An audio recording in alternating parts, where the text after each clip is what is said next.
Hey, what's up guys? This is Gus, back with another gameplay commentary. Gameplay you're looking at right now is from Halo 4. 21 kill gameplay, playing like you know I do, very aggressive, just fucking playing like a man. That's what I do on this channel. But anyway, I have a long gameplay here, but I need it. I'm going to be talking some NBA basketball. I want to talk about the playoffs. Let's just dive right into that. I've got some Laker news for you guys. If you guys are into that stuff, stick around. So anyway, let's just jump right into it.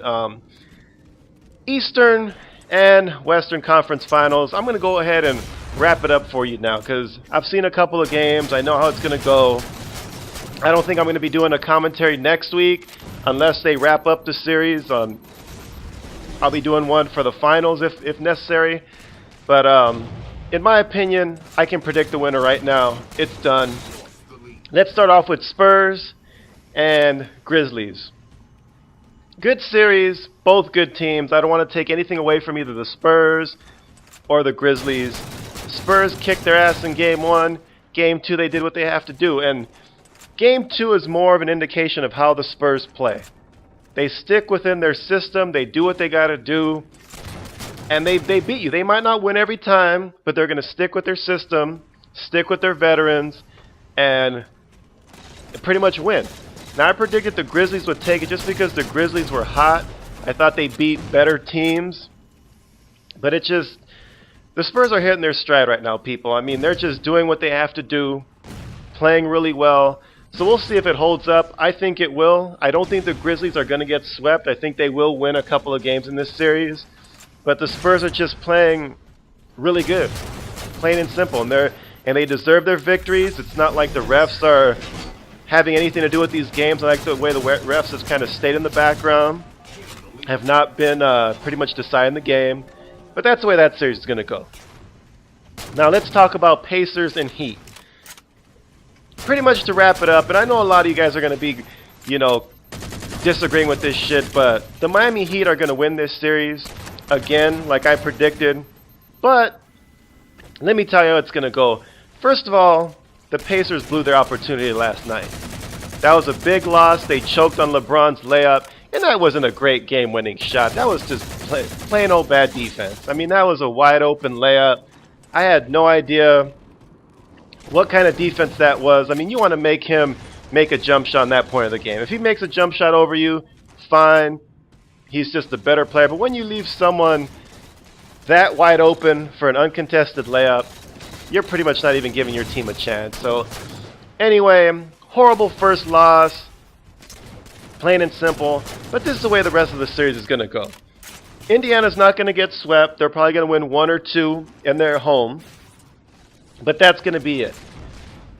And this is the reason why. It's like, if any of these games are close, that's when you're going to see the bullshit calls come into play. And I know a lot of these guys are going to be like, well, what do you mean the Pacers shot more free? No, this is the way it's going to happen. You know, come to third quarter, if the Pacers are on the lead, that's when you're going to see the bullshit offensive foul calls, just like yesterday, to take them out of their groove, to give Miami Heat the lead.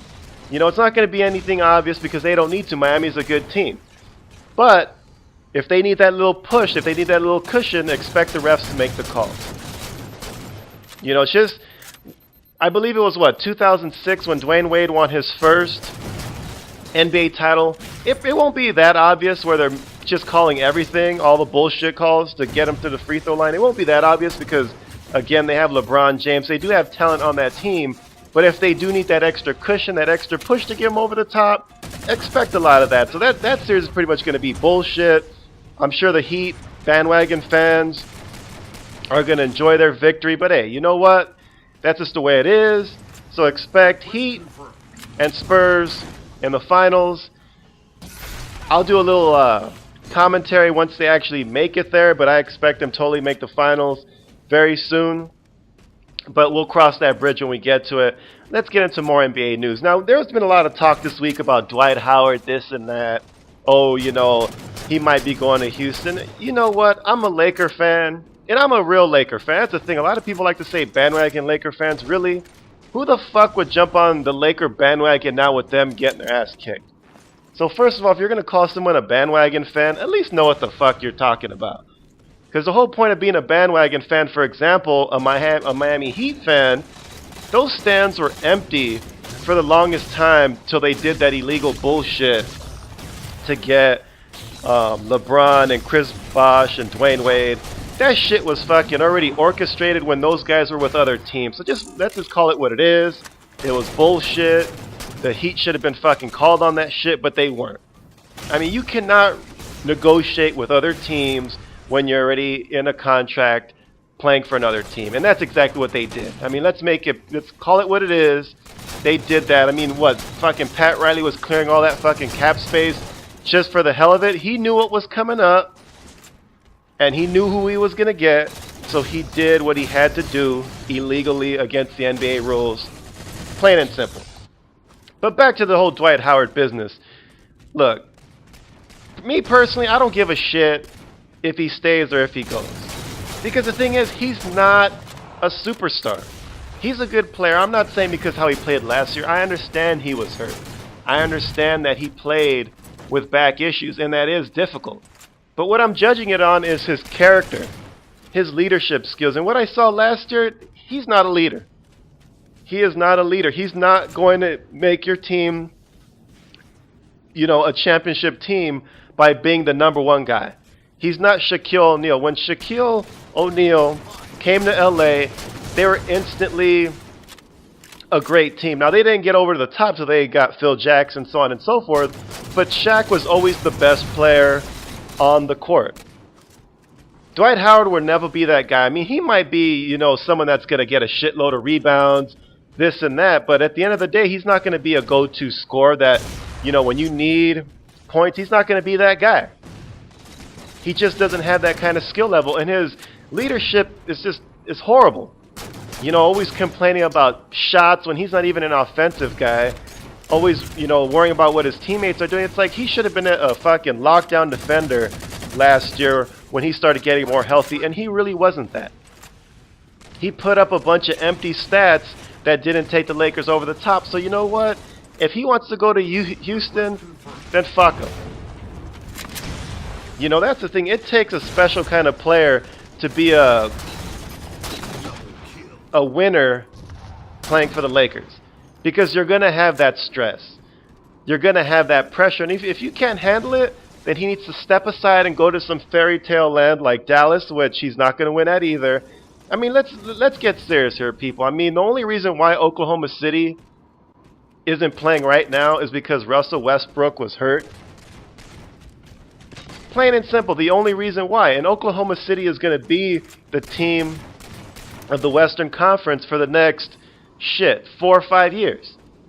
So that's the thing. I mean, even if the Lakers do manage to sign Dwight Howard, the only thing that's gonna do is keep fans coming to the games, which is what they need to do if they're gonna be selling, fucking seats for thousands of dollars a game. But it's not gonna take the Lakers over the top. First of all, you're gonna have an injured Kobe, which I have my own opinions on that. It's like people want to blame Mike D'Antoni, me included, for running him into the ground, but we can't forget, people, he did not need to fucking play basketball in the summer again for Team USA. So let's not fucking take any of the responsibility, away from Kobe and put it all on Mike D'Antoni, because although Mike D'Antoni played him way too much, Kobe could have taken the whole fucking summer off. So we need to put blame on Kobe's shoulders too, because he didn't help by doing that shit.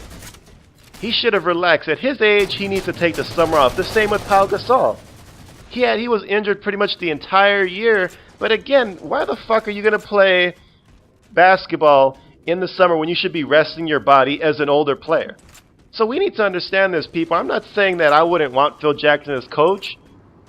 At first, I wanted D'Antoni because we had Steve Nash. I figured we would need him to fully utilize Steve Nash the way he should be used. But the thing is, Phil Jackson obviously would have been the better choice. But we can't go back on that now. Things are what they are. Kobe's injury is what it is. Pau Gasol being injured is what it is. Same thing with Steve Nash. So that's the thing. It's just like we've got an older team right now. Dwight Howard is not going to make any bit of a difference. Even if everybody comes back healthy, which Kobe, he's not. He's not going to come back, and if he does come back at full strength, it's not going to be until the later part of the year, which we'll be probably fighting for a playoff spot as it is. So Dwight Howard is not the end-all for the Lakers. He's not going to fucking make them a championship team by coming to LA. And again, if he can't handle it, then he should go somewhere else. And the Lakers are a good franchise, and if he can't understand that he's going to be playing in front of the stars every day, if he's going to be living in one of the better parts of the country, then he's not a very smart man, and he needs to go on about his business. The Lakers don't beg people to play for them, first and foremost. And I mean, if they have to do that to keep him, then fuck him. Let him go. Don't worry about it. It's like, you know what? He's not going to be the fucking... He's no Kevin Durant. He's no LeBron James. So on and so forth. He's not the number one guy on a championship team. At best, he's a number two. And it's simple as that, people. I have nothing else that I can say about that whole Dwight Howard situation except, you know what? Don't play his fucking game. If he wants to go, go. If he wants to stay, the Lakers are still going to have to make moves to actually be a championship team. But if he actually wants to stay with a good franchise, then great. They'll welcome him. They'll pay him the max. Everything will be all good. But we're not going to beg somebody of Dwight Howard's caliber to stay in LA. That shit should not be done. And whatever. If he stays, he stays. If he goes, he goes. Fuck him.